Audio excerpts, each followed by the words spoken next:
this is the chance for you guys to ask questions about, keep us on task. Did we answer the question, how green are plug-in vehicles? What questions still remain?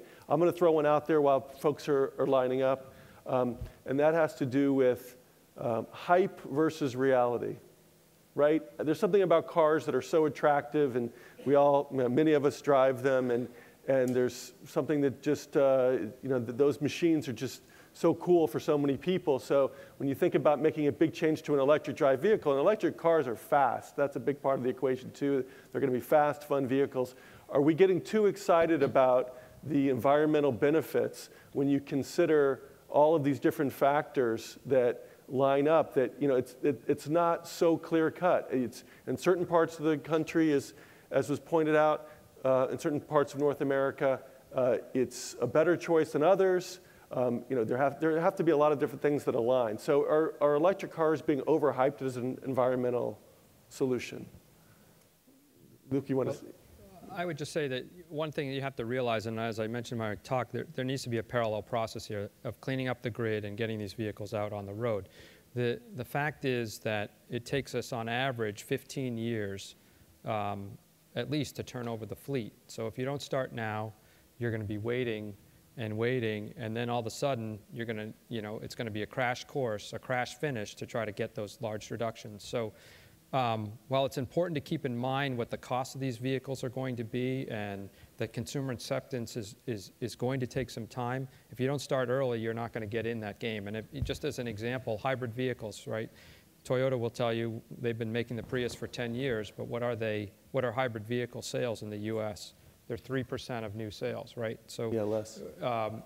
My hope is that with electric drive vehicles, we can go a lot faster because hybrids sort of pave the way in a lot of ways. But we need to start. I would just add and agree with Luke and say that I think Luke pointed out very well that a large reduction in GHGs from transportation is not an easy thing. We have to reduce VMT, we have to reduce the CO2 intensity of fuel, and we have to have very efficient vehicles. So the sooner we get started, the better. And I think that electric drive has definitely a large role to play, and it has a significant potential to be one of the largest solutions. There's a lot of questions, so I'm going to try to get to everybody. But by the way, VMT is vehicle miles traveled. First question, please. Bela Lazarus. I'm the sustainability editor with Business in Vancouver. I admit there are a lot of this, the details and the statistics, this time in the afternoon on Friday was hard to follow. So I just want clarification. It was my understanding that the difference between a regular combustion engine and the hybrid vehicles or the plug-in hybrids, the main question had to do with the change in resource use based on the creation and destruction of the battery. And I'm wondering if that's correct or if it pertains to the majority of the resources used. If so, because in David's demonstration, there are all different parts of the vehicles seem to be using the resources. I'm wondering what is the difference? Is the battery the main component to the higher? Right, I understand, and maybe I'll moderate a little more aggressively here to make sure we get through to everyone.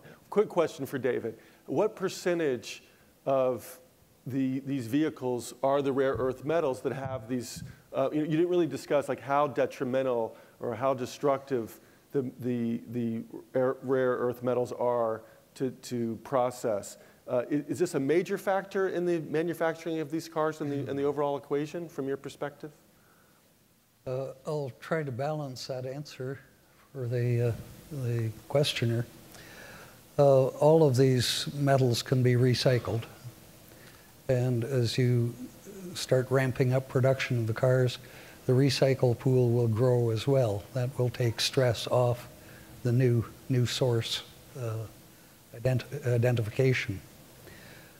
I would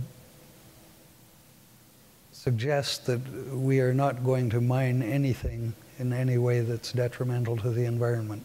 Nobody coming out of our present education system would deliberately damage or harm the environment. Okay. So how about Costa?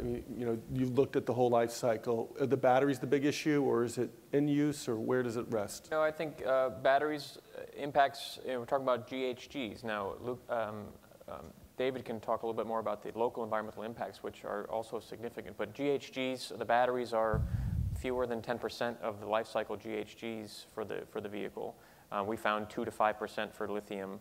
Of course, that depends on what your electricity is. But I guess for your purposes, know that the batteries are not the biggest impact.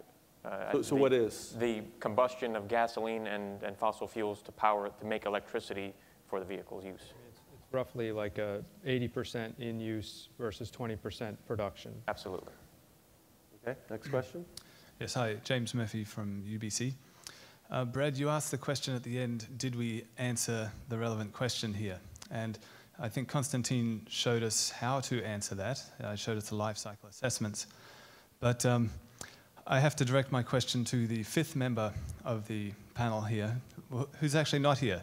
He's the representative of the electricity generation utilities, who can tell us what is the current mix of generation and the carbon intensity of that generation, and what are the future plans. Because from what I've seen, it's not very clean in the US, at least, and it's not going to be getting a whole lot cleaner. There's still a lot of coal planned, and he's not here, but perhaps you can speak to that.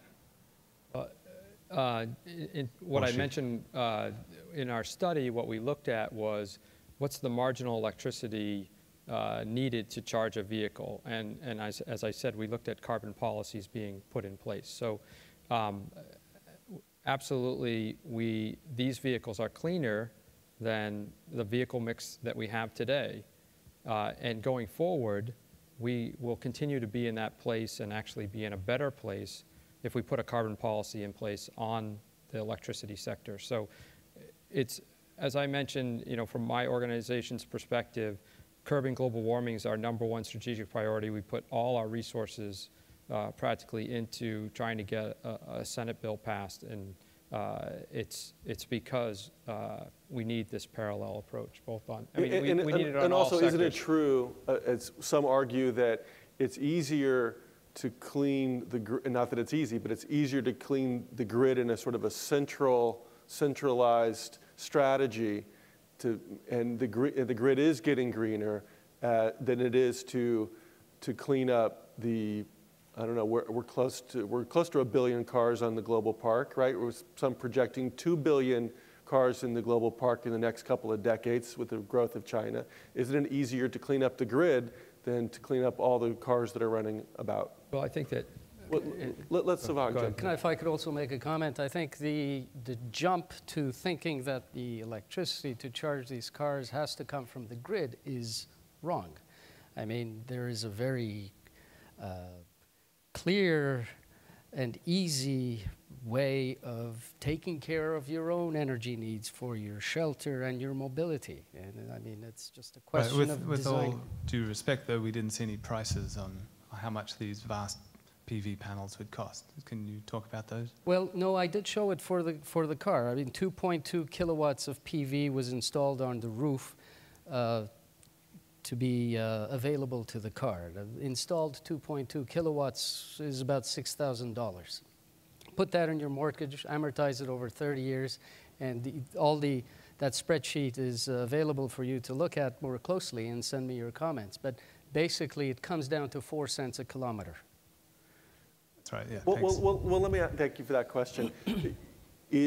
I know that there's a strong connection in the consumer market between people that have photovoltaics on their house and those that want plug-in cars, or those that are thinking about a plug-in car and saying, as soon as I get one, I'm going to buy a solar array for my house.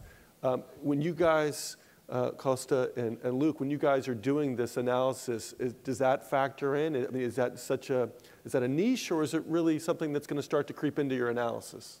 Well, the analysis that I talked about did not include that, which would, I think, make it a more conservative analysis.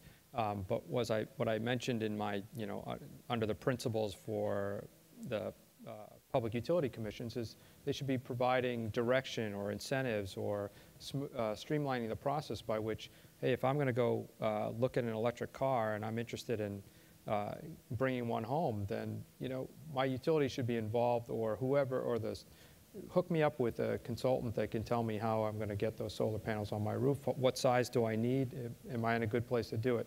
There's no reason not to tie those things directly together in the process.